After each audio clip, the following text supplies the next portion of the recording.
Hello students, good morning. Hope you are all in pink of your health. Today I am going to discuss a very important and interesting chapter from civics, that is social and political life, with you. The name of this chapter is the Indian Constitution. It is the first chapter of your whole of civics. Now let us see what it contains. The Indian Constitution.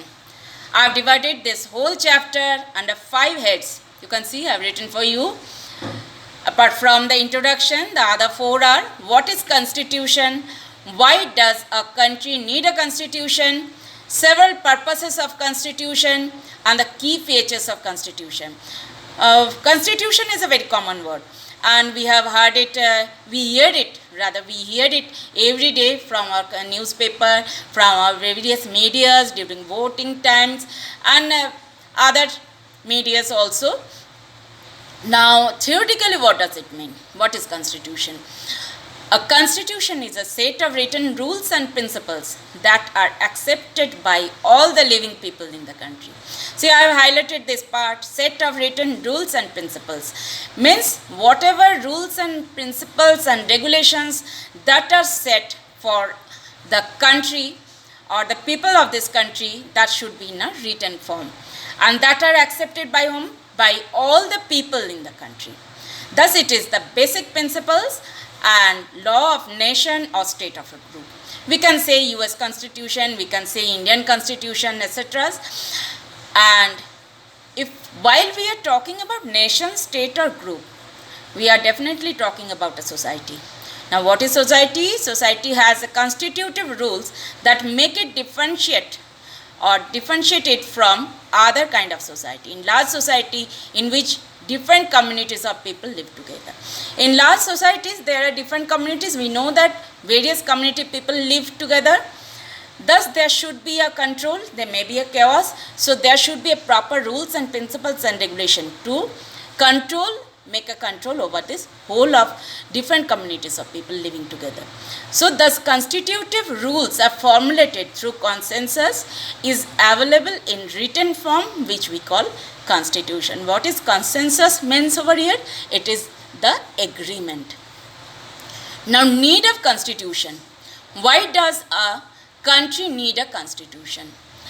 That is, what are the purposes of constitution, making of the constitutions. So under this we will read under 2 heads, that is relation between constitution and democracy. Democracy is a very common word, we know. It is the process of giving vote and selecting our own leaders, and people give their own decision while selecting their leaders, and they form the government. And next is the constitution serves several purposes. We are supposed to read these purposes. What are the purposes? Number 1, it lays out certain ideals that form the basis of the kind of country that we as citizens aspire to live in. We citizens aspire to live in means we have, everybody as citizen or as a human being, we have some aspirations. That is, aspirations means some dream, some expectation from the country or as a human being. We need freedom, we need peace, we need some regulations to live, we need securities. So it helps to arrive at common consensus. That means some agreement should be there. That is in the written forms. Constitution upholds the idea, values and beliefs of the citizen of the country. Let us take the example of the story of Nepal. What happened in Nepal? It's a long story, but I have given it in a short form in points. See, king of Nepal taking over the democratic state established in 1990. He took the system of monarchy, and there was a protest from the citizens of Nepal, right from the Maoist group, from army and the normal citizens. So what did the king did? King was not supported with his monarchy. So finally king accepted the government by the people in 2008, and Nepal became a democracy after demolishing the monarchy. Means monarchy was under the king, and now people got the advantage, and people got the democracy, their freedom to choose their own leaders. Once the country became democracy, the people wrote a new constitution for the democracy. Once again with a chart form, Nepal to monarchy to democracy need to change all its constitutional rules. Next, Why does a country need a constitution? Part 2. Here the next part, the purpose of constitution. Constitution defines the nature of a country's political system. What type of political system should be there? Just now I said Nepal was under a monarchian rule, later it became democratic. So there should be a distinguished type of political system. What it should be? It should be a democratic, it may be dictatorship, it may be monarchy. So Nepal's old and new constitution, just now it has been said, it provides the guidelines that govern the decision making within these societies. If it is democracy, then normal people can give their own decision. But whenever it is a monarchy, that they have a certain restrictions for it. So constitution save us. Constitution provides us the safeguard against the powerful authority. Here I want to say a story from your book, that is the story of a boy named Suresh. What he did, he was a bully boy. Bully means he was a very rough, tough, and he is a notorious boy. He is always had a mind to disturb others. So he has been given the responsibility as a class monitor, and once his teacher goes out of the class because of his emergency work, and she gives the responsibility of the class to Suresh. And what Suresh did, he takes the advantage, he every time he pinch Anil, that he is disturbing the class. While teacher is back, he complains about Anil that he is disturbing the class, and what teacher does, he said Anil to make us stay back and write 100 times that he has done wrong for the class, wrong at class. So we can relate the story of the classroom with the government. How? See, government, so in a democratic societies, constitution often lays down rules that guard.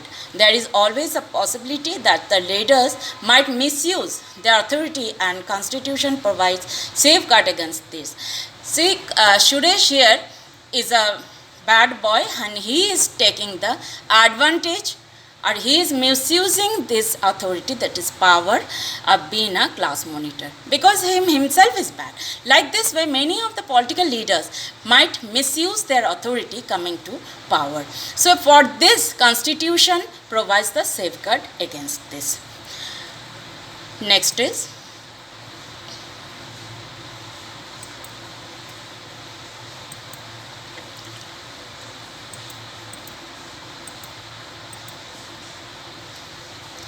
why does a country need a constitution? Number 4.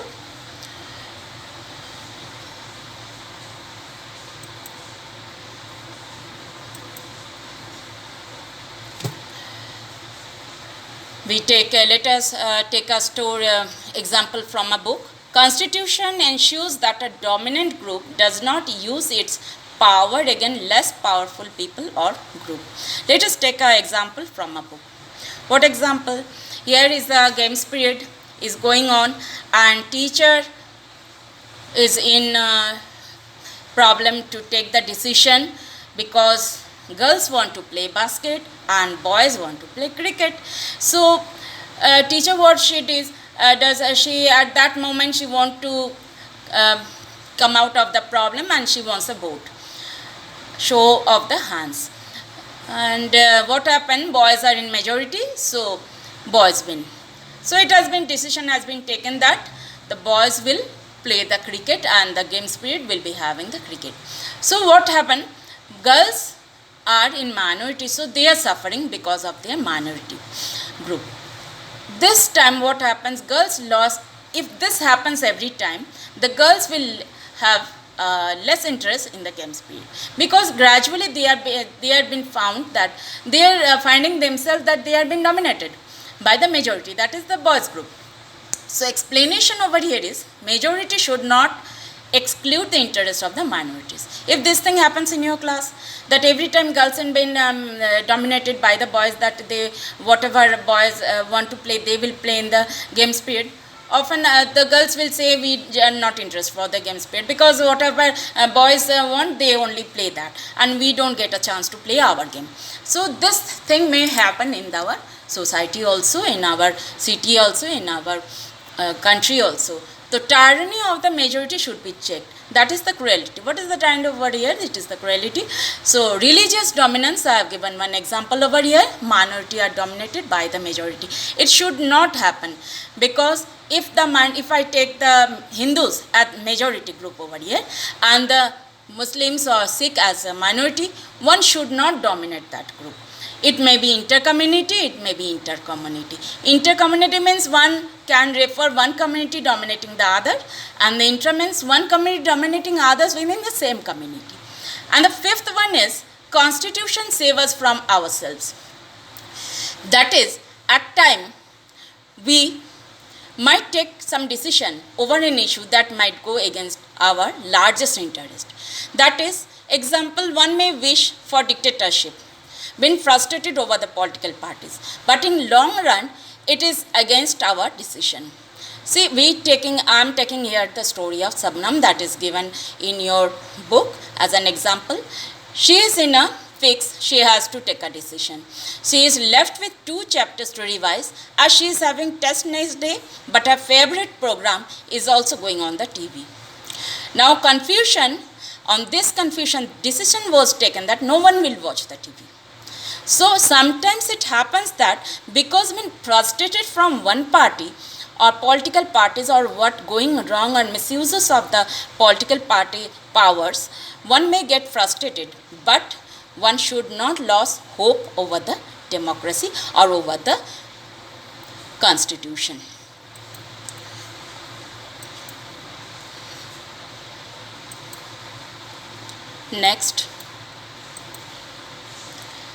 Next is the key features